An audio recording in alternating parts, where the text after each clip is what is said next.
parle de la France, il y a une grande loi sur la transition énergétique qui est en préparation.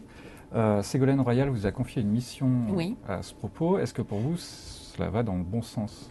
Alors, ma mission n'est pas directement sur la sur la loi sur la transition énergétique, puisque je vais rendre mon rapport le mois prochain. Sur la transition économique. C'est sur la transition économique. C'est comment est-ce qu'on peut mettre en synergie ce que nous avons appelé les activités du Nouveau Monde.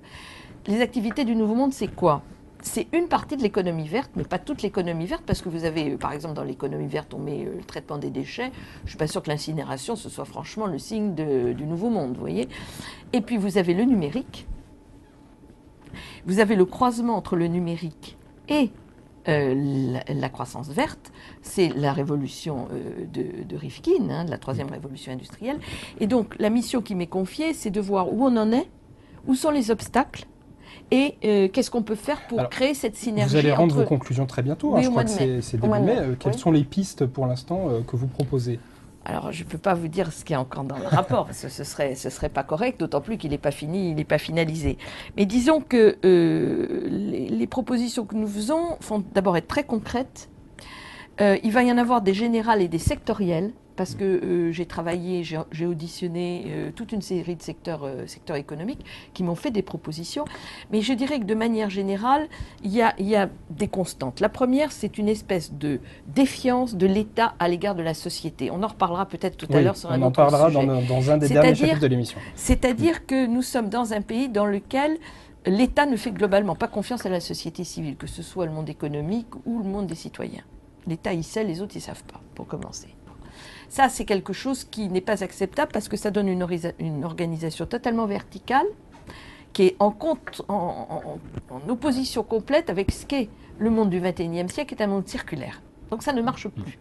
Et on le voit dans le monde économique, où aujourd'hui, vous avez deux types d'entreprises, pour simplifier, qui sont les entreprises du pourquoi et les entreprises du comment. Vous savez, c'est un très joli livre qui s'appelle Liberté et compagnie, qui l'explique très bien.